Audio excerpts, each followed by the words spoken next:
Yeah, hi there, Marty. This is Michael. I am the founder, owner, and the materials writer for all of your lessons at Stealth, the 7-step system to pass a TOEFL IBT. So you took the TOEFL and you got 70.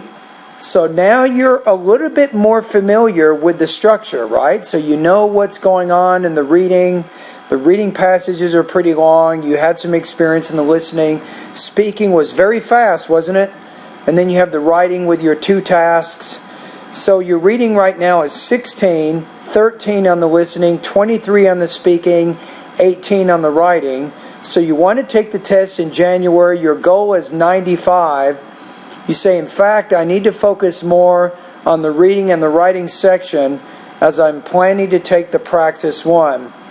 So do you think that the 90-day plan will work for me? Please help. Okay, so you want to get about 25 points in 3 months. It's possible.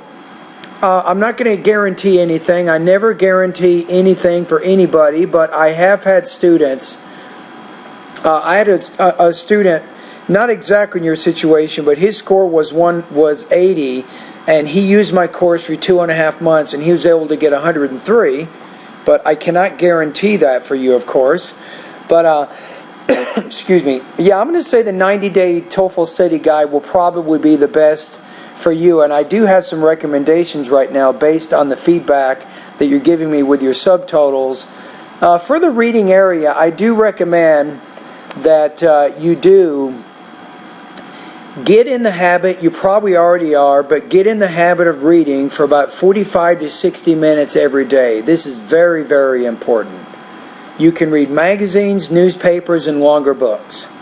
Very, very important. Number 2, spend about the same amount of time each day practicing listening. Now, when you're doing listening type activities, I have some good practice tests on my website. I also have some websites that you can go to help improve your listening, but you want to watch TV if possible. Watch news programs, history programs, documentary programs, and also science programs. I think that would be very, very helpful for you right now. So it's very important. Now, with the reading and the listening, I want you to do something else. As you're reading, take notes on some of the passages you're reading. You might do this. If you're reading different articles each day, you might pick one of the articles. As you're reading it, take down some notes, and then practice writing a summary of the article you've just read, and you can also orally summarize the article you just read. So why are you doing that? You're practicing what's called the integrated writing type skill. Now, with the listening, you can do the same thing. You can maybe pick a program, maybe it's a 30-minute program, watch the program, take down some notes, and when you're done, you may want to play the program one more time just to check for accuracy, and then using your notes, write a summary of what you just listened to, and then using the summary and using your notes, you can orally summarize that information. Again, you're practicing both your integrated writing and speaking if you do that.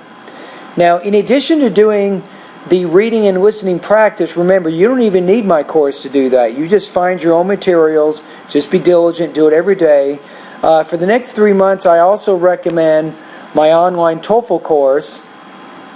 And go through the 90-day TOEFL study guide. Now remember, don't pick and choose what you want to study. Some areas of my course you can learn very quickly. Other parts of my course, like the vocabulary, it's going to take you some time. Now the vocabulary part of my course, it will take you time. So once you get to one of the vocabulary lessons, it may take you 2 or 3 weeks before you prepare your study guide for those vocabulary words and so on. Meanwhile, you can keep working on other lessons also. But mainly, if you go through the study guide, it's going to balance out your academic English language proficiency. In other words, it's going to give you some very good practice, vocabulary, pronunciation, grammar. Those are the 3 support skills for the TOEFL, and then you get some really good practice in the listening, reading, writing, and speaking area. So I think that plan will work pretty well for you. The main thing is to be diligent. It looks like you have 2 goals. You want to do well on the TOEFL.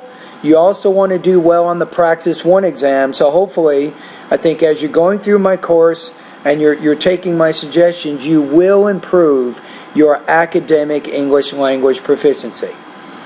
All right, anyway, thank you very much, Madi, for making your comment over at my website, and all the best to your high-scoring TOEFL and Praxis success.